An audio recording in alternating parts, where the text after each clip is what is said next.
There are so many cars available in Grand Theft Auto Online, each with their own capabilities. Behind me we have the Calico GTF, which is an amazing tuner's vehicle, but not so good for the rest. In today's video, we're going to be talking about one of the best overall cars that you need to get your hands on in GTA. And what exactly is that? Well, not only is it armored, able to survive upwards of 10 sticky bombs or homing missiles, but it also goes 145 miles per hour and is incredibly stylish. What exactly are we talking about? Well, it is this, the Bravado Buffalo EVX. I know not everybody likes electric cars, but by the time you're done watching today's video, I think you'll have to agree that this is worth the money, and we're going to send it right over to our Vinewood Car Club garage. Now you can see the vehicle itself costs $2.1 million, and not only that, but it has an HSW upgrade, which allows it to go 145. So it's going to cost you even more money to get that upgrade, and it has Imani Tech armor. So yeah, it's not going to be a cheap purchase to get your hands on this vehicle. But I definitely think that if you're looking for a jack-of-all-trades car to cover you in every situation you're stuck in, this is definitely a vehicle to consider getting. Now, what makes this the best Imani Tech vehicle in the game? Well, first of all, you have to really narrow down the competition. A lot of people have fan-favorite cars, right? The Buffalo STX is a super popular Imani Tech vehicle, and same for the Obey Ominous EGT.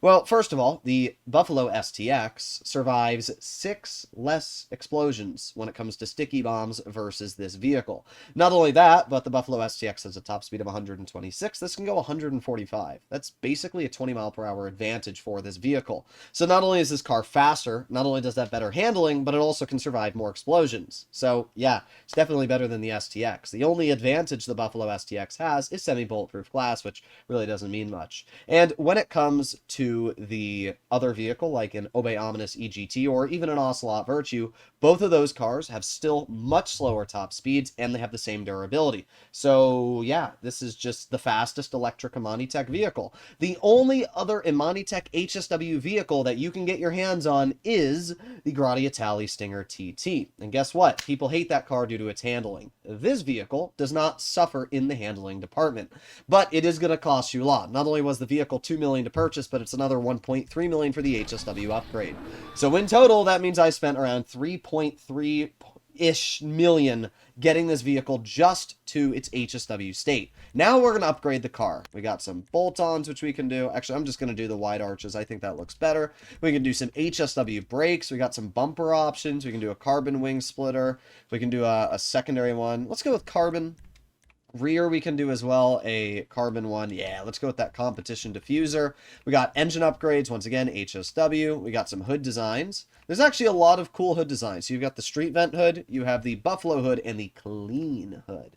Now, because I already have another one of these cars with the Buffalo hood, we're going to go with the clean hood. Honestly, I do think that looks pretty sweet. Now we have the livery option. This is why I always paint my cars black when I order them, because it's very easy to see the liveries. So we have the classic stripes, we have the black stripes, the white stripes. Ooh, I do like the classic racing livery. Looks very nice. We have the Araga Sum Racing. Not a big fan of that. Welcome to the tribe. Ooh, this one's pretty cool. We got the Sprunk, which, how can you not like Sprunk? And then we have House. I'm gonna honestly go with Sprunk because I haven't done a Buffalo with the Sprunk livery for a while. And what's cool is even with the carbon louvers, it still shows the Sprunk colors. But we're gonna go with the secondary louvers. Mirrors, we are going to go with, honestly, it doesn't really matter. Secondary doesn't make a difference there. After mirrors, which was right here, we have mode. So you can do HSW race mode, you can do HSW sports mode, and then HSW race plus, which gives you the highest level of acceleration. Obviously, you want this one. We have the respray, which, honestly, can we do a chameleon that's green that'll match it? Yeah, that looks sick. Let me see the other chameleon options. We could do... I do like this turquoise purple as well. That looks pretty nice. And the red matches it too. Not bad for the off-white pearl either. That one's pretty sweet.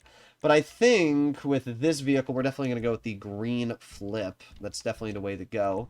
And then for the secondary color, it is the whole... Oh, wait, no, that's the primary. Secondary color is the louvers, and I think that actually might be it. So let's make the secondary color... Let's just leave it black. I think that looks really nice there. We can change the trim color, which is sweet. Trim color, you know what? Honestly, we'll just leave it the way it is. It doesn't matter too much. We'll put a roll cage. We got some roof options, which we can do a roof scoop, as you can see. We'll go with the roof scoopler. And, ooh, I like that. Let's go with the carbon wing skirt. I like that red there. That looks sick. We got some spoiler options. We can do an HSW big wing. We can do a small wing. We can do a mounted wing. We got a lot of options here for these spoilers. We've got the classic wing, which honestly looks pretty sick. There's a boatload of options for this vehicle. Let's just go with the large ducktail. I think that looks pretty cool. Lower the suspension. Let's go with off-road rims this time. Actually, I can do chrome rims. Yes.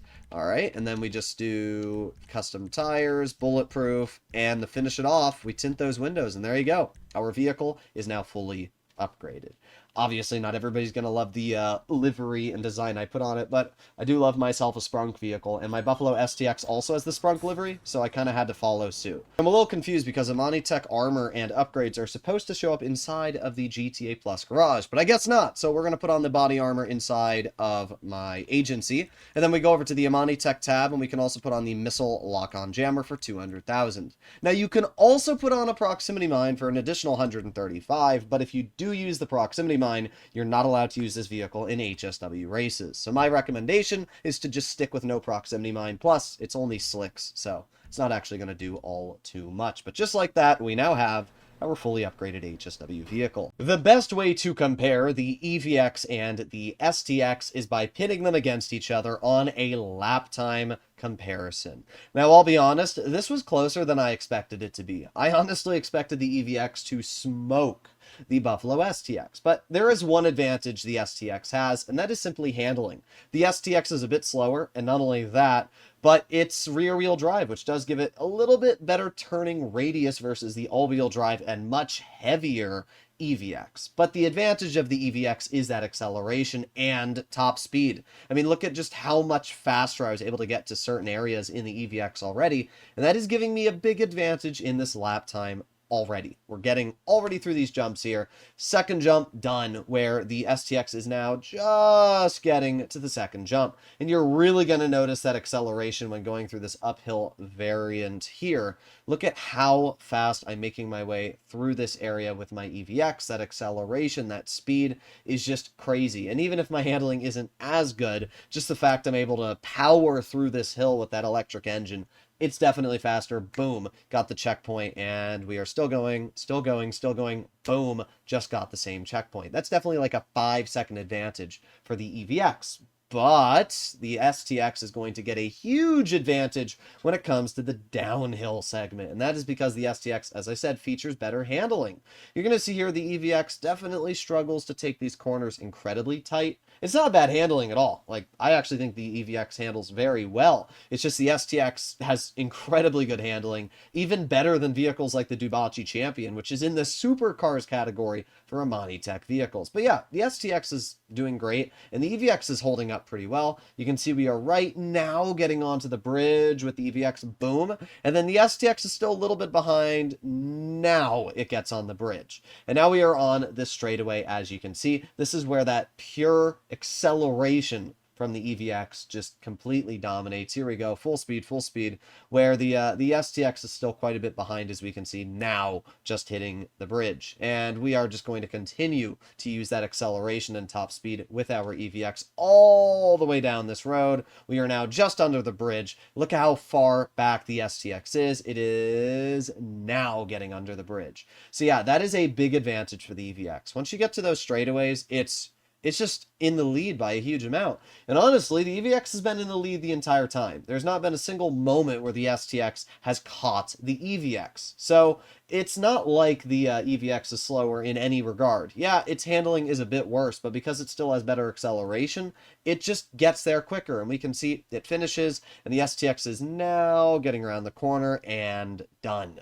And this is definitely more based off of lap time rather than top speed. If we were comparing highway speeds, the EVX would simply dominate the Buffalo STX. And the fact that it even held up as well as it did on the handling is still pretty dang impressive if you ask me. So this car has great handling due to the fact it's all-wheel drive and quite heavy, making it have pretty good grip.